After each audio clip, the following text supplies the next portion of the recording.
ഇസ്രായേലിൽ നടത്തിയ ആക്രമണത്തിനിടെ ഹമാസ് സ്ത്രീകളെ പീഡനത്തിനിരകളാക്കിയെന്ന് ഗസ മുനമ്പിൽ നിന്നും പിടിക്കപ്പെട്ട ഒരു ഹമാസ് പ്രവർത്തകൻ കുറ്റസമ്മതം നടത്തിയതായി ദി ജെറുസലേം പോസ്റ്റ് റിപ്പോർട്ട് ചെയ്യുന്നു.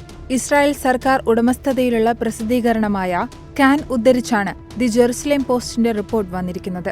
യുദ്ധം ആരംഭിച്ചതു മുതൽ ഹമാസും മറ്റ് പലസ്തീനിയൻ ഗ്രൂപ്പുകളും ബലാത്സംഗത്തെ ഒരു യുദ്ധായുധമായി ഉപയോഗിച്ചുവെന്ന ഇസ്രായേലിന്റെ ആരോപണങ്ങളുണ്ടായിരുന്നു. കൂടാതെ ഇസ്രായേലികൾക്കിടയിൽ ഭയം സൃഷ്ടിക്കുന്നതിനായി മൃതദേഹങ്ങൾ ദുരുപയോഗം ചെയ്യാനുള്ള അനുമതി ലഭിച്ചതായി അന്വേഷണത്തിൽ പിടിയിലായ ചില ഹമാസ് പ്രവർത്തകർ വെളിപ്പെടുത്തിയതായും ദി ജെറുസലേം പോസ്റ്റ് റിപ്പോർട്ട് ചെയ്യുന്നുണ്ട്. മാത്രമല്ല, ഇസ്രായേലിന്റെ ഉന്നത ദേശീയ പോലീസ് യൂണിറ്റായ ലഹാവ് അന്വേഷിച്ച 433 കേസുകളിൽ നിന്നും പീഡനത്തിൽ അതിജീവിച്ചവരുടെ മൊഴികളും തെളിവുകളും ശേഖരിച്ചതായും പറയുന്നു.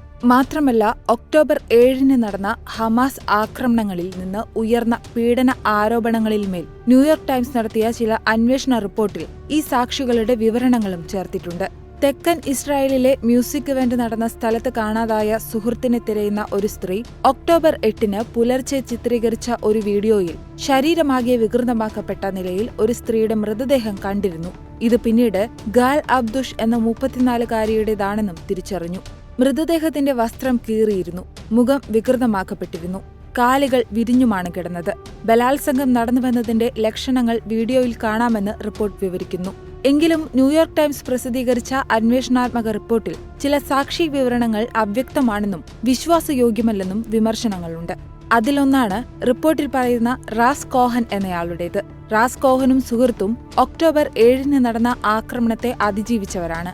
ഇയാൾ ആക്രമണകാരികളിൽ നിന്നും രക്ഷപ്പെട്ട് ഒളിച്ചിരിക്കവേ ഹമാസ് ആയുധധാരികൾ ഒരു സ്ത്രീയെ കൂട്ടബലാത്സംഗം ചെയ്യുന്നതും അതേസമയം കത്തി ഉപയോഗിച്ച് ക്രൂരമായി ആക്രമിക്കുകയും ചെയ്യുന്നത് താൻ കണ്ടുവെന്ന് വിവരിക്കുന്നു. എന്നാൽ സംഭവം നടന്ന് ഒക്ടോബർ 8 മുതൽ ഇയാൾ നൽകി വന്ന വ്യത്യസ്ത അഭിമുഖങ്ങളിൽ പറഞ്ഞിരിക്കുന്ന കാര്യങ്ങൾ പരസ്പര വിരുദ്ധമാണെന്നാണ് മാക്സ് ബ്ലൂമെന്റൽ എന്ന എക്സ് അക്കൗണ്ട് ചൂണ്ടിക്കാട്ടുന്നത്. റൈഫിളുകളും ഗ്രനേഡുകളും കൈവശം വച്ചിരുന്ന ഹമാസ് ആക്രമണകാരികൾ എന്തിനാണ് കോഹൻ ആരോപിച്ചതുപോലെ ഇരകളെ കൊല്ലാൻ കത്തി ഉപയോഗിച്ചത് എന്ന് പോസ്റ്റ് ചോദിക്കുന്നു. മാത്രമല്ല, കോഹൻ മുൻപ് കൊടുത്തിരുന്ന അഭിമുഖങ്ങളിൽ മൃതദേഹത്തെ അപമാനിക്കുന്നത് കണ്ടുവെന്ന് പറഞ്ഞിരുന്നു.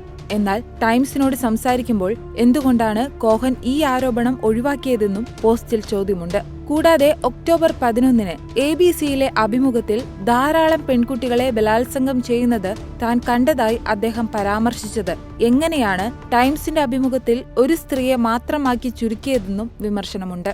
കോഹന്റെ കൂടെ ഉണ്ടായിരുന്ന സുഹൃത്ത് ഷോം ഗറ്റ പറയുന്ന കാര്യങ്ങളും പരസ്പര വിരുദ്ധമാണെന്ന് എക്സ് അക്കൗണ്ടിൽ വന്നിരിക്കുന്ന പോസ്റ്റ് ചൂണ്ടിക്കാട്ടുന്നു. അതേസമയം ഒക്ടോബർ 7 നടന്ന ആക്രമണത്തിൽ മരണപ്പെട്ടവരുടെ മൃതദേഹങ്ങൾ കൃത്യമായി പരിശോധിക്കാനോ പലതിലും പോസ്റ്റ്മോർട്ടം നടത്താനോ കഴിഞ്ഞിട്ടില്ലെന്നുമാണ് ഉദ്യോഗസ്ഥർ പറയുന്നത്. ഹമാസ് തീവ്രവാദികളെ തുരത്താനും മരിച്ചവരെ തിരിച്ചറിയാനുമാണ് ആ നിമിഷം പോലീസ് കൂടുതൽ ശ്രദ്ധ കൊടുത്തതെന്ന് അധികൃതർ പറഞ്ഞതായാണ് ന്യൂയോർക്ക് ടൈംസ് റിപ്പോർട്ട് ചെയ്യുന്നത്.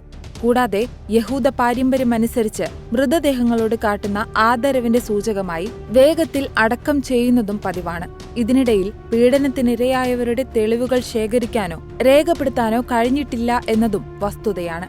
യഹൂദന്മാരോടും സ്ത്രീകളോടുമുള്ള കടുത്ത വെറുപ്പാണ് ഒക്ടോബർ 7 ആക്രമണത്തിൽ നിന്ന് വെളിവാകുന്നത് എന്ന് പോലീസ് ചീഫ് സൂപ്രണ്ടായ മെറിറ്റ് ബെൻ മേയർ പറഞ്ഞതായും ന്യൂയോർക്ക് ടൈംസ് റിപ്പോർട്ട് ചെയ്യുന്നു.